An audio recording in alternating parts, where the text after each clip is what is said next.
여호수아서 23장 1절에서 11절을 같이 말씀 받겠습니다.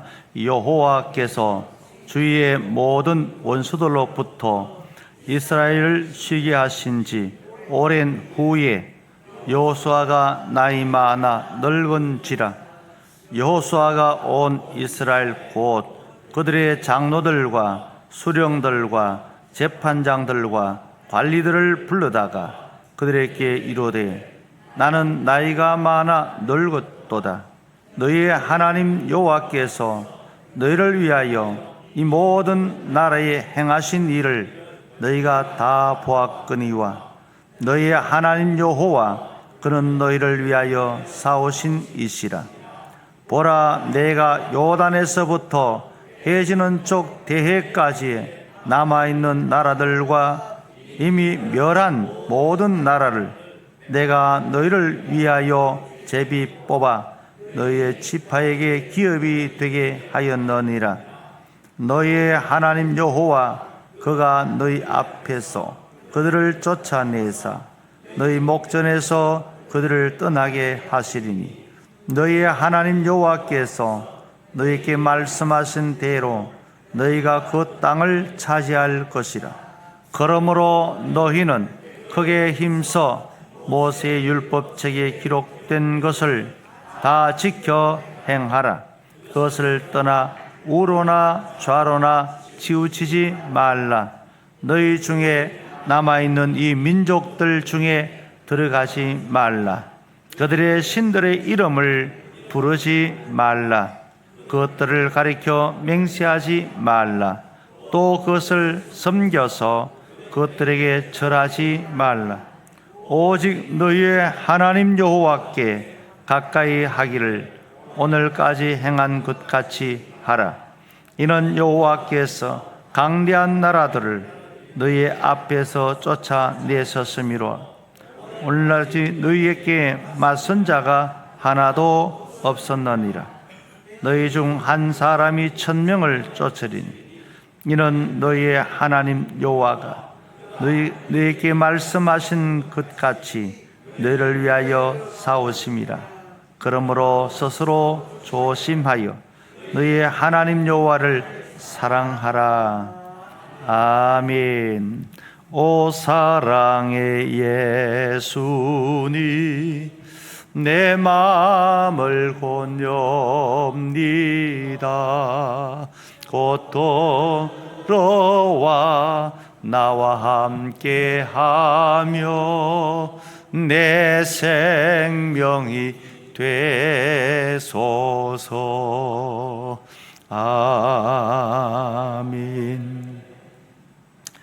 오늘은 우리 교회가 설립 73주년을 맞이하는 설립주일입니다.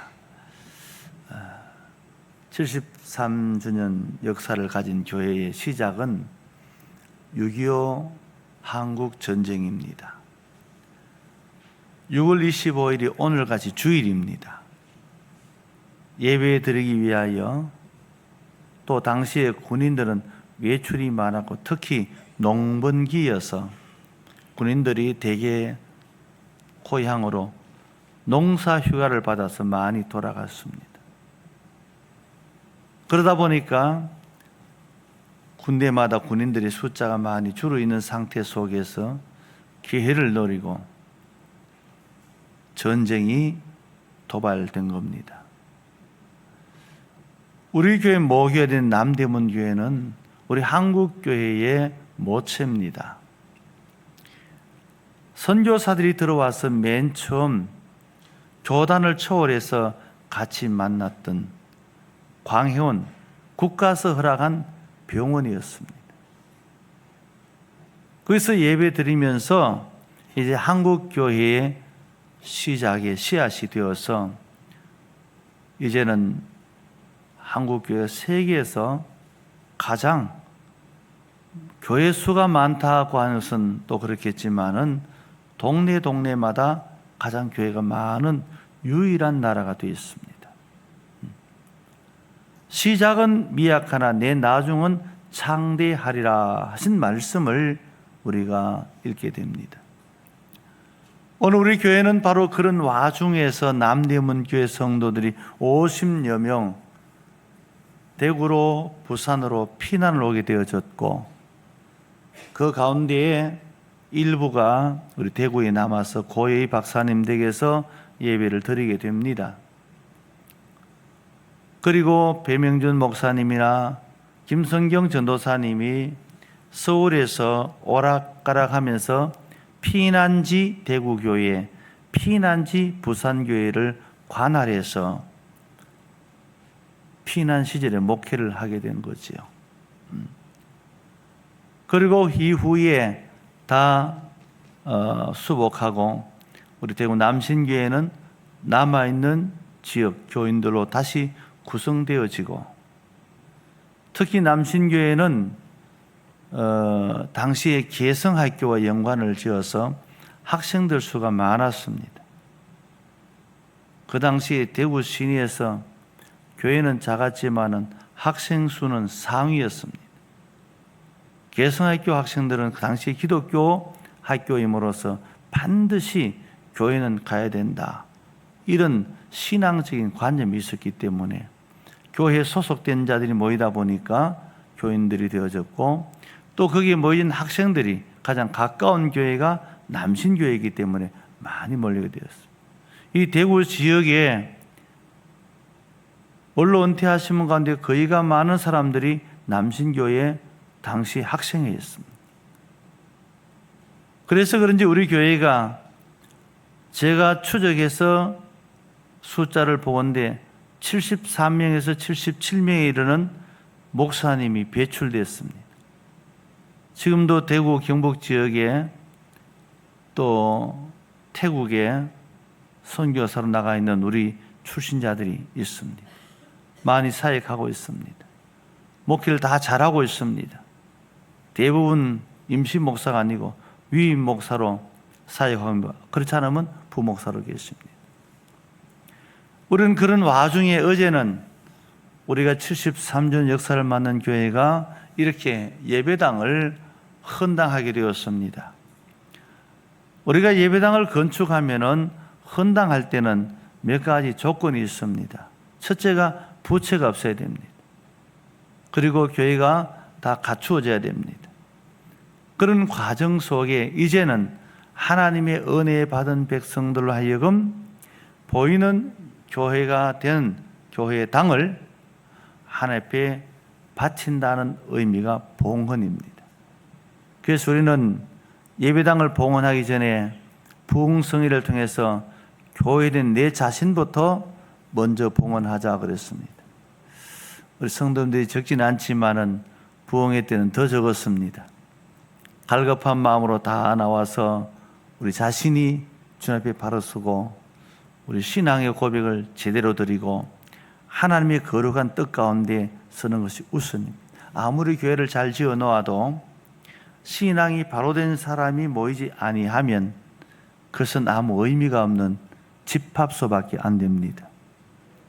혹은 서로 생각이 같은 사람끼리 모이는 폐당교회밖에 안 됩니다. 정말로 예수 그리스도를 중심으로 하면서 예수님이 머리인 지체로서의 하나 되는 교회는 반드시 예배당 건물을 헌당하듯이 우리 자신도 주님에게 드려지는 자여야 됩니다. 그를 다르게 표현하면 성도라 그럽니다. 성도가 뭐예요? 제단 위에 올려진 제물이란 뜻이에요. 제단 위에 올려진 제물은 자기 주관대로 할 수가 없어요. 올려지는 그 순간부터 내게는 아무런 권한도 없어요. 오직 하나님 뜻대로 사용하는 것밖에 없다 이 말이에요. 저는 오늘 유교에 초점 맞추어서 설교를 할까? 우리에게 초창기를 맞추어서 설교를 할까? 73주년 역사니까 역사의 과정의 내용을 설교할까 고민하다가 우리가 새 예배당을 헌당하면서 우리가 73주년 설립주일을 맞이하는 것은 또 다른 의미가 있겠다 해서 제목이라도 바꿔보자. 그래서 오늘 제목을 그렇게 했습니다. 제목 한번 읽어볼까요? 다 같이 한번 읽어봅시다. 화면에 없으면 주부했습니다. 새로운 도전. 따라 새로운 출발과 도전의 의미. 예. 우리 백성들 장로님 계시면 그 뭐라 합니다. 도전 그럼 뭐라 합니다. 도전. 구문학적으로 딱딱딱 맞아야 돼요. 도전. 오늘 우리가 이 말씀의 의미를 잘 봐야 됩니다. 뭐라 그랬어요? 새로운 출발이라 그랬습니다. 지나온 날들이 73년이 있는데 왜 이제 와서 출발했냐면 이제라도 제대로 믿어봅시다. 이제라도 제대로 헌신해 봅시다. 이제라도 제대로 교회가 되어 봅시다. 지난 부흥회 때 목사님께서 기도한 중에 주신 말씀이 너무 우리에게 적절했습니다. 저는 앞에 앉아서 때로는 눈물도 흐르기도 하고 제 자신을 돌아보기도 하고 고백의 순간을 가졌습니다. 때로는 그 말씀을 좀 떨리기도 하고 정말로 주님께서 원하시는 것으로 제대로 들어졌는가 하는 것을 성도 여러분들이 아니고 제 자신에게 질문하는 집회 순간이었습니다. 강사 목사님 그렇게 했습니다. 성도들 요즘 집회 많이 안 모입니다. 관심 별로 없습니다. 그러기에 제가 안 빠지고 계속 앉아 있을 테니까 저하고 같이 집회합시다. 딴 사람은 빠져도 저는 안 빠지겠습니다. 그래요. 덩달아 같이 있는 사람 있잖아요. 저희 집사람도 안 빠질 거 아니겠어요? 많이 강조하지 않았습니다. 왜요? 갈급한 자들의 마음속에 성령의 이끌림을 받도록. 종종 그런 얘기, 목사님 좀 홍보도 많이 하고 또 이렇게 많이 연락도 하고 많이 와야죠. 맞는 말이에요. 저는 이번에 어떤 새로운 성도, 새로운 교인에 초점을 두지 않았습니다. 새 예배당에 들어가는 기존 성도는 나 자신부터 한번 돌아보고 바로 서자 이겁니다. 그게 안 되면은 100명이 1000명이 무슨 소용이 있습니까? 그래서 제목을 그렇게 잡은 겁니다. 그런데 본문은 어디예요? 여호수아의 인생 마지막 부분입니다. 하나님 주신 말씀을 따라서 그가 이제 마지막 정리하고 하나님의 백성이 하나님의 백성으로 살 수 있는 그런 알뜰한 마음과 간절한 마음을 가지고 백성들에게 선언하는 메시지입니다. 때로는 마지막 설교라고도 합니다. 왜요? 그만큼 여호수아의 마음속에 하나님의 백성이라면 하나님의 백성으로 살아야 되기 때문에 부담을 가지는 겁니다. 설교자가 성도들이 말씀을 받고 한 주간 동안에 하나님의 사람으로 살아야 된다고 하는 그런 강박관념을 가지듯이 여호수아의 마음이 그런 거예요. 오늘 우리가 살아가는 삶 속에서 시간은 흘러갑니다. 6월 마지막 주일입니다. 돌아서는 다음은 7월 첫 주일입니다. 얼마나 빨리 돌아갑니까? 한 해도 팍팍팍 넘어 책장 넘어갑니다. 이러한 시점 속에서 우리가 73주년이라고 하는 이 교회 역사 속에서 오늘 나는 무엇인가를 바로 깨닫지 못하면 우리는 또다시 주어지는 날들 속에 지난 날처럼 세월만 보내는 모습에 불과합니다. 하나님은 언제나 어느 때나 하나님의 사람들을 쓰십니다. 그런 우리가 새로운 이 말씀대로 우리가 어떻게 하면 출발하고 도전할 수 있을 것인가? 참된 하나님의 사람으로 나아가야 될 줄 믿습니다. 오늘 그 첫째로 너희를 위해서 싸우신다 그랬습니다. 우리 3절 말씀을 같이 한번 읽어봅시다. 너희의 하나님 여호와께서 너희를 위하여 이 모든 날에 행하신 일을 너희가 다 보았거니와 너희의 하나님 여호와 그는 너희를 위하여 싸우실 이시라. 너희의 하나님 여호와 그는 너희를 위해서 싸우실 것이라. 이스라엘 백성들을 출애굽시키신 그 하나님, 광야를 무려 40년 동안 백성들과 동행하면서 입혀주고 신겨주고 먹여주고 재워주고 지켜주면서 이끌어오신 그 하나님께서 이제 여호수아 백성들에게 너희는 약속받은 땅에 들어가서 주인 노릇하라 말씀을 했지만은 그 백성들이 연약하여서 이루지 못하고 뜻을 이루지 못하고 엉거주춤 있을 때 하나님은 여호수아를 통해서 명령하시는 겁니다. 오늘 이 뜻이 무엇입니까? 모든 것은 하나님이 일하신다 그 말이에요.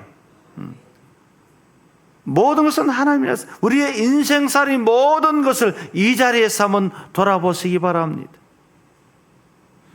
국제시장 영화에 덕수씨라는 주인공이 나와가지고 아버지요, 내 이만하면 잘 살았죠. 내 참 고생 많이 했습니다. 우리도 하나님 앞에 그렇게 얘기하시렵니까? 하나님, 이만하면 잘 믿었죠. 내 참 고생했습니다. 영화처럼 얘기하지 마시길 바랍니다. 그건 영화입니다. 우리의 고백은 뭐가 다를까요? 하나님 참 잘 살았습니다. 하나님이 지켜주셨기 때문입니다. 아멘? 그렇게 말해야 되는. 영화의 대사가 훌륭하다고 우리가 그 대사처럼 산다면 한번 생각해보고 말하시기 바랍니다. 인생살이 내가 멋대로 살았고 내가 하고 싶은 살았고 내 뜻대로 살았다면 신앙으로 산 게 아니죠. 하나님은 지극히 작은 것에서부터 내가 감당할 수 없는 모든 일까지 주관자이십니다. 보이지 않는 저 세포보다 더 작은 미생물 그것에서부터 온 우주 만물 전체가 움직이는 것까지 하나님은 주관자십니다. 믿으면 아멘 하시기 바랍니다. 진짜로 아멘 하시기 바랍니다. 남 따라 얘기하지 말고 자기가 아멘 하시기를 바랍니다. 그러면 그 아멘으로 끝난 거예요. 내 인생의 주인이 누구인가를 바로 알고 아멘 했으면 여러분 과거에도 그랬고 지금과 앞으로도 하나님은 여러분들의 주인이 되어서 앞서가 주실 줄 믿습니다. 오늘 본문에 보세요. 사오신다는 말은 뭡니까? 앞의 것을 치워간다는 뜻입니다. 제거한다는 뜻입니다. 밀림에 가면은 밀림 가이드가 필요합니다. 혼자 가면은 살아 돌아올 수가 없습니다. 밀림 가이드는 어떻게 갑니까? 긴 밀림의 칼을 가지고 갑니다. 예, 앞에 있는 풀들을 치고 나무를 치고 가지를 치고 길을 내면서 갑니다. 그냥 헤쳐갈 것이 아니라 그 속에는 위험 요소가 있기 때문에, 독초가 있기 때문에, 혹은 뱀이나 그런 짐승들이 있기 때문에 치면서 앞으로 이끌어갈 때에 그 가이드를 따라가면 밀림이라도 관광을 잘하고 무사히 돌아오게 될 줄 믿습니다. 오늘 본문의 어원의 뜻을 여러분들이 이해하려면 바로 그거예요. 우리 인생살이 속에 밀려오는 파도같이 어려움이 계속되어질 때 누가 그것을 막아주랴? 시험이 계속 올 때 누가 그것을 이기게 해주랴? 뜻하지 않은 재난이 올 때 누가 거기서 구원해 주랴? 여호와께서 너희를 위해 싸우신다는 말은 우리의 모든 문제들을 해결하시며 길을 열어주신다 이 말입니다. 사랑하는 성도 여러분, 오늘 우리가 믿음으로 살아갈 때는 이 고백을 잊지 마시길 바랍니다. 여호와께서 지금 나를 위해 싸우시고 계신다. 숱한 유혹과 어려움들이 있을지라도, 괴로움들이 있을지라도 하나님이 앞서가시면 우리는 아무런 염려 없을 줄 믿습니다. 오직 주만 따라가. 우리가 이제 새로운 출발과 각오를 가지고 도전하기 위해서는 첫 번째 마음가짐은 하나님은 나의 길을 열어주신다는 겁니다. 하나님은 나를 싸워주신다는 겁니다. 인생살이 자체가 싸움입니다. 태어나서 살아남는 게 얼마나 귀한지 모릅니다. 여러분 둥지 아래 있는 새 아래서 깨어난 새들의 모습을 본 적이 있습니까? 엉뚱한 새가 거기에 알을 놓고 때로는 자기 새끼를 키우는 것 어땠어요? 소리는 좋아서 뻐꾸기 소리 좋지만 뻐꾸기라는 새는 나무 둥지 알을 낳아가지고 그 둥지의 주인 되는 새가 알을 놓으면은 뻐꾸기 새끼가 먼저 깨어나가지고 21일, 병아리 21일 걸리죠. 21일 걸릴 걸 한 10개월 만에 깨어나가 나머지 알이나 새끼들을 다 밀쳐버리고 자기 혼자 딱 주인 노릇하면서 차지하잖아요. 여러분, 그게 뭐예요? 생존 본능입니다. 이 생존 본능은 우리에게도 있습니다. 다 있습니다. 근데 왜 자연은 그 생존 본능 속에서 알아서 살아가는데 사람은 안 될까요? 여러분, 자연은 다 순리대로 돌아가는데 왜 우리는 안 될까요? 답은 하나밖에 없습니다. 하나님이 계셔야 해결됩니다. 그래서 우리는 하나님께서 나를 위해 싸우신다라고 하는 말씀은 다르게 표현하면 하나님만 의지해라 그 말이에요.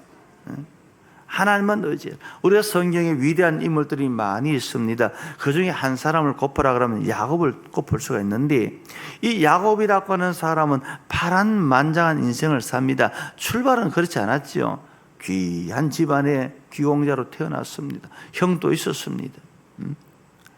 그런 그가 아버지 앞에서 축복을 받는 순간에 축복의 문이 열린 것이 아니고 고난의 문이 열립니다. 지긋지긋한 고난의 문이 열립니다. 하나를 봐야 됩니다. 그 야곱은 아버지의 복을 받았지만은 형의 눈을 피해서 야밤 도주를 해야 했습니다. 어머니는 그 야곱을 살리려고 어머니의 고향인 하란으로 도망가게 하지만은 그 길이 그냥 가는 고속도로가 아니래. 뭐 좁은 지방도로에 있으면 되는 지방도도 없어요. 야곱의 루트, 야곱의 길은요, 말 그대로 돌덩이, 사막, 험난한 지역입니다.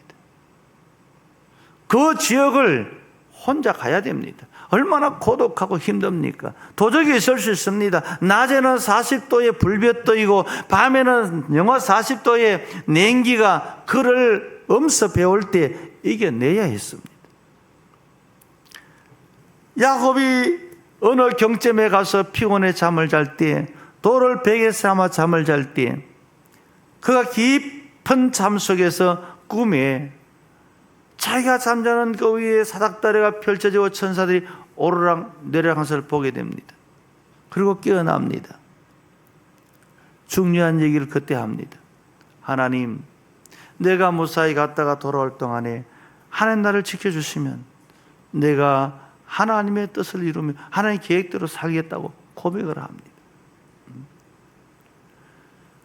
우리의 인생의 하나의 포인터, 전환점 상당히 중요합니다. 어느 시점에서 이 야곱이 달라집니다. 여전히 인생살이는 지치고 힘들지만은 그 속에는 심겨진 것이 뭔가는 하나님은 나와 함께 계신다. 내가 어디로 가든지 두려움과 염려와 여러 가지 걱정, 근심들의 문제들이 차고 넘치지만은 이제 그것이 그에게는 염려 대상이 되지 않았습니다.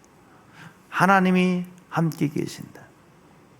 하란에 도착하여 머물면서 삼촌이 그에게 각양수단 방법으로 속였지만은 야곱은 알고도 속어야 했고, 그러나 속고 사는 것이 아니라 그 속고 사는 야곱에게 하나님이 준 지혜를 따라서 삼촌보다 더 많은 재산을 증식할 수가 있었습니다. 그리고 떠나나옵니다. 떠나나와서 고향으로 가는 역사 속에서 그는 또 위기를 맞이합니다. 그러나 그의 달라진 모습 뭡니까? 하나님요, 내가 형님을 만나러 가는데 형님 400명 군사 거느로 날 잡으러 온답니다. 살려주십시오. 야곱의 그 간절함은 하나님이 들어주시고, 여전히 루스에서 만났던 그 하나님은 거기서도 함께 계시며, 그때는 상황이 좀 다른 면이 나옵니다. 야곱에게 하나님 새로운 체험을 줍니다. 너는 이제부터 야곱이 아니다. 초라한 사람이 아니다. 내 이름을 이스라엘이라 하라. 너는 승리자다. 형이 아무리 무섭게 하도 그 형이 내게 어찌할 수 없도록 내가 네 이름을 바꾸어 줄게. 이름을 바꾸어주는 그 순간 이 야곱은 하나님의 능력을 힘입고 나가서 형님을 만나면서 그 형님의 마음을 감동시키죠. 형님을 배우니 하나님을 배우는 것 같습니다. 그런 표정을 쓰면서 여유 있게 넉넉하게 삶을 살아갑니다. 세겜에서 잠시 머무는 실수를 통하여 가정에 환난이 왔지만 또 하나님은 찾아가셔서 속히 베델로 올라가라 해서 안전 거처까지 이끌어 주십니다. 보십시다.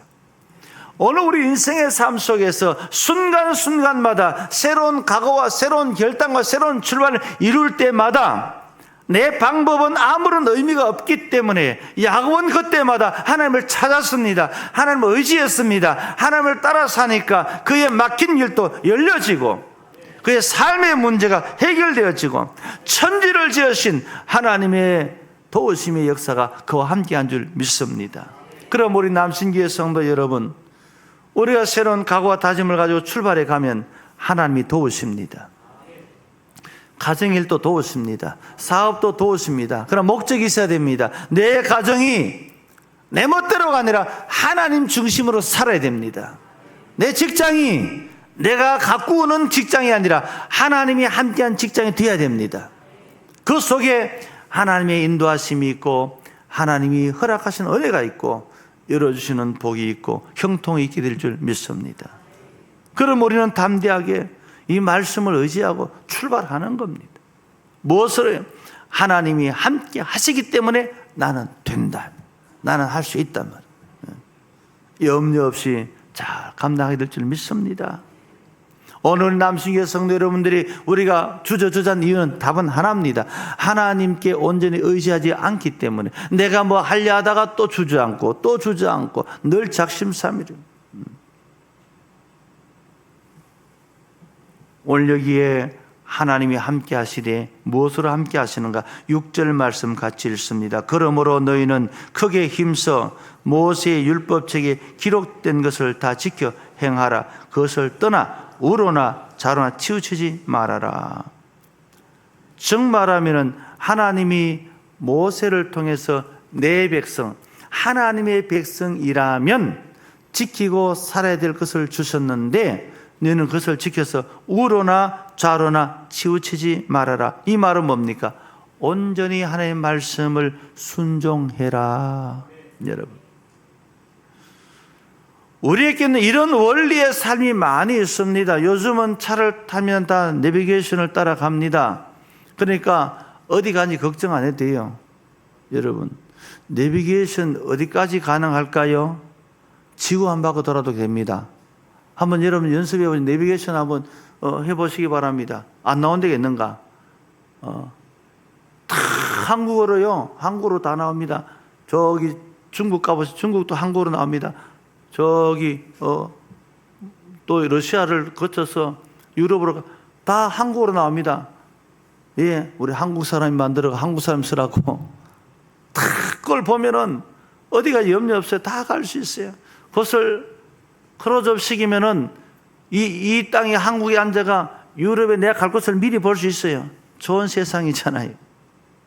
성도 여러분, 하나님은 하나님의 백성들이 살아갈 일도 아셨고 해야 될 일도 아셨고 이루어야 될 일도 알기 때문에 너희 가서 알아서 해라 하지 않고 내가 주는 말씀을 따라 살면 된다.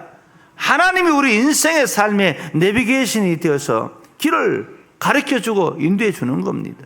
하나님 방법대로 살지 아니하니까 문제지요. 우리 성도들의 원망과 불평이 그놈이 뭔지 압니까? 하나님 말씀대로 안 살고 자기 멋대로 살다 안 되니까 고집 부린 게 그게요. 원망하고 짜증내고 불평하고.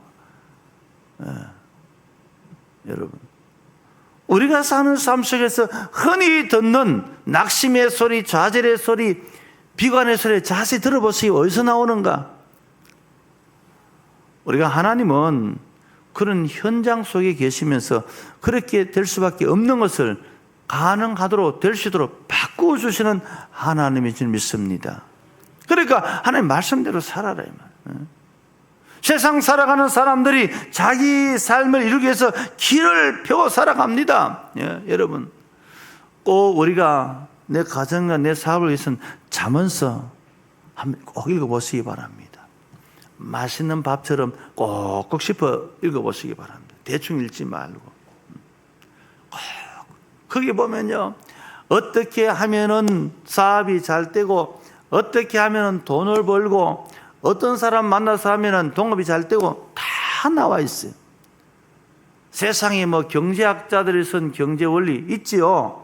저 삼덕교회 유명한 경북대학 교수님 김재준 장로님, 그 책자 저한테 이만큼 두꺼운 세 권을 보내었었어요. 김 목사 읽어보래요. 거기로 한 페이지 넘겨주는데 기절할 뻔했어요. 자잘한 글자에다가 어려운 용어에다가 아직 그 책은 몸부리고 제가 보관하고 있는데 너무너무 어렵게 써놨더라고요. 저는 책을 속독합니다. 300페이지 제가 몇 번에 읽을까요? 300페이지 기준으로. 제가 지금 눈은 이렇게 탈이 나서 있지만 300페이지 15번 읽습니다. 300페이지. 어떤 분은 300페이지 한 달 동안 읽더라만도. 왜요? 책장 넘기면 안 되잖아요. 그 책이 무슨 책인지, 뭘 알려주는지, 뭘 기록했는지, 책의 내용의 포인트는 뭔지 알아야 될 거 아닙니까? 오늘 우리가 하나님의 말씀, 성경 펼치면 66권인데 더 세밀하게 펼치면 70권이죠. 10편이 5편이니까. 이 말씀이 하나님은 누구에게 줬을까요? 누구에게 줬을까요? 이걸 모르면은 제가 목회를 잘못했는데. 신구약 성경은요, 하나님의 백성에게 준 말이에요. 세상 사람에게 그냥 던져준 게 아니고 하나님의 백성 된 자들이 읽어야 되는 거예요. 새 가족 오면은 때로는 성경을 사주긴 하지만은 저도 잘 몰라요. 우리가 신앙생활 제대로 하려고 그러면 하나님의 말씀을 제대로 읽고 하나님의 말씀을 제대로 알고 그 말씀 속에 하나님이 하라는 것을 제대로 하면 하라고 하신 하나님이 책임져 주십니다. 믿으면 아멘 하시기 바랍니다. 수많은 믿음의 생활을 살았던 간증자들의 고백을 모으고 하나로 딱 모으면 답이 뭐라? 하나님 말씀대로 살아라. 따라합시다. 나는 하나님의 백성이다. 백성은 좀 멀지요. 구체적으로 합시다. 나는 하나님의 딸이다. 아들이다. 아들보다 딸이 많잖아요. 딸을 먼저 얘기하지. 여러분, 구체적으로 우리 자신을 좁히고 하나님의 아들이고 딸이고 아들이면 하나님의 말씀을 듣고 살아야 돼요.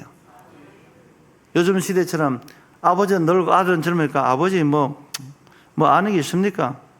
대충 하였어. 아버지보다 자기가 더 많이 아는 것처럼 얘기한단 말이에요. 전문성에 따라서 공부하면 그럴 수는 있겠지만은 인생은 결코 앞장설 수가 없습니다. 학교 문 앞에도 가보지 못하는 부모를 자식이 앞질러 갈 수가 없어요. 왜? 인생은 경험에 있기 때문에. 그냥 배우고 들은 거는 영어도 하나 몇 개는 다 할 수 있겠지만 인생 경험은 바꾸어 살 수가 없어요. 그러므로 우리는 성도이면, 하나님의 자녀이면, 하나님의 백성이면 하나님의 말씀에 순종해야 됩니다. 오늘 이후로 말씀을 제쳐놓고 순종하지 않고 자기 멋대로 살아놓고 되니 안 되니 하는 그런 허황된 얘기는 하지 않기를 부탁합니다.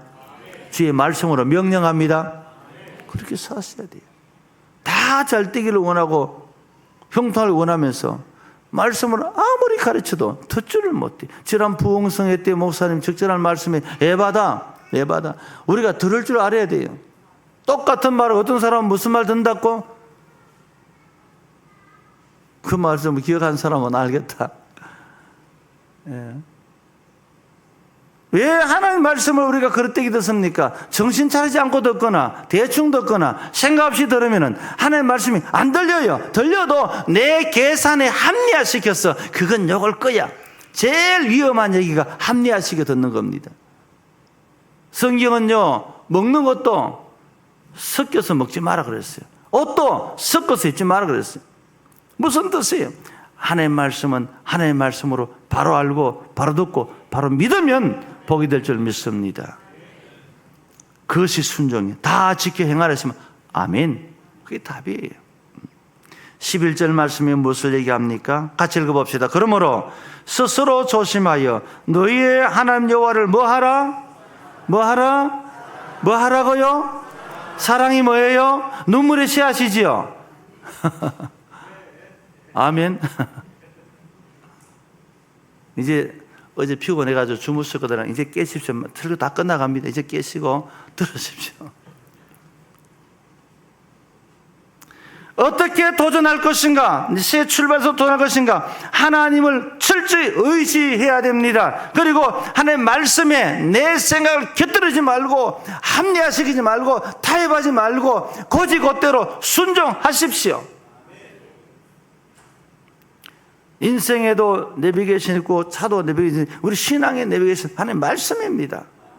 그 다음에 오늘 본문에 이 중요한 얘기입니다. 그러므로 스스로 조심하여 너희 하나님 여호와를 사랑하라. 여기에 조심이라는 말이 들어있습니다. 이 말씀의 의미를 잘해. 우리가 살아가면서 그냥 말한 대로 산다고 되는 게 아닙니다. 늘 지켜보고 돌아봐야 됩니다. 뭘요? 하나님을 사랑하는데 진짜로 사랑하는지 이 말이에요. 제대로 사랑하는지 이 말이에요. 우리가 근성으로 대충 피할 수 없으니까 듣기 좋아라고 사랑합니다 할 수 있잖아요. 하나님은 만휼히 여기지 않습니다. 속고 사는 분이 아니라 이 말이에요. 그렇다면 오늘 우리가 중요한 것이 새로운 출발해서 도전할 때 앞에서 말씀들은 좀 잊어버릴지라도 잊으면 안 되지만 정말로 중요한 것은 나는 하나님을 사랑합니다. 나는 하나님을 사랑합니다. 이 사랑이 뭡니까? 아해봅니다. 신약에는 이것을 아가페로 나옵니다. 그 말하면 내가 주님을 사랑하다 죽겠습니다 이 말이에요. 주님밖에 없습니다 이 말이에요. 주님만을 사랑하고 살겠어 이 말의 의미가 그겁니다. 스스로 진짜로 사랑하는지 가짜로 사랑하는지 자기 욕심이 이루어지면 사랑합니다. 안 그러면 미워합니다. 그렇게 살지 말라는 겁니다. 되는 것도 하나님, 안 되는 것도 하나님은 되고 안 되고는 하나님 소관이기 때문에 그렇게라도 나를 살게 하신 하나님 내가 사랑합니다 이 말입니다.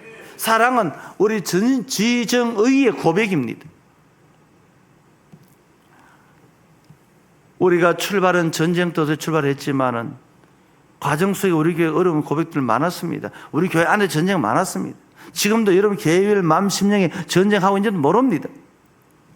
우리에게는 그것을 털고 일어날 수 있는 것이 새로운 출발입니다. 이제부터. 근데 출발하려고 하니까 우리에게 도전이 필요합니다. 여기에 도전은 하나님을 의지하라. 여기에 도전은 하나님 말씀에 순종하라. 여기에 도전은 조심하여 정말로 껍데기 아닌 흉내 아닌 진실하게 조심하여 하나님을 사랑하는가 뭐하라? 사랑하라는 명령을 확인하며 살아가래. 매 순간 눈만 뜨면 오늘도 하나님 사랑합니다. 그렇게 하십시오. 그리고 하나님 사랑하는 목적으로 일하십시오. 하나님 목적으로 사람 만나십시오. 하나님을 사랑하는 자로 이웃을 대하십시오. 그러면 우리는 새로운 일을 위하여서 이런 소수를 가지고 힘있게 일할 줄 믿습니다. 우리 교회가 가져야 될 사명은 전도와 선교입니다. 그 전도와 선교는 이 말씀에서 이루어집니다. 하나님을 사랑하지 않는 자는 전도할 수 없습니다. 하나님을 사랑하는 자는 입이 열리고 터져서 그 사랑은 하나님께로 데려오고 싶은 마음이 있는 거예요. 그 하나님을 구원받기 싶은 마음이 있는 거예요. 진짜 사랑이었으면 가식적으로 오면 다행이고 안 오면 그만이고, 진짜 자기를 돌아보고 사랑하는 것은 하나님을 위해서 사는 것이 내게는 어떤 어려움이 와도 어떤 위기가 와도 어떤 풍랑이 와도 어떠한 내게 사건이 벌어져 그것이 하나님의 사랑에서 나를 뗄 수가 없으므로 나는 그래도 하나님 사랑합니다. 그 말이에요. 그게 대거 언젠지를 조심하라 이 말이에요. 우리 한번 새롭게 일어나 봅시다. 우리가 73주년 역사를 오늘 맞이하면서 하나님의 선을 긋고 우리의 남은 신앙생활과 인생생활과 우리의 교회 생활을 통하여서 정말로 나에게 새로운 도전을 주시고 새로운 출발을 주시고 그것을 도전하게 하시는 하나님의 의를 따라 나가는 우리 멋있는 우리 남신 가족들 되기를 축복합니다.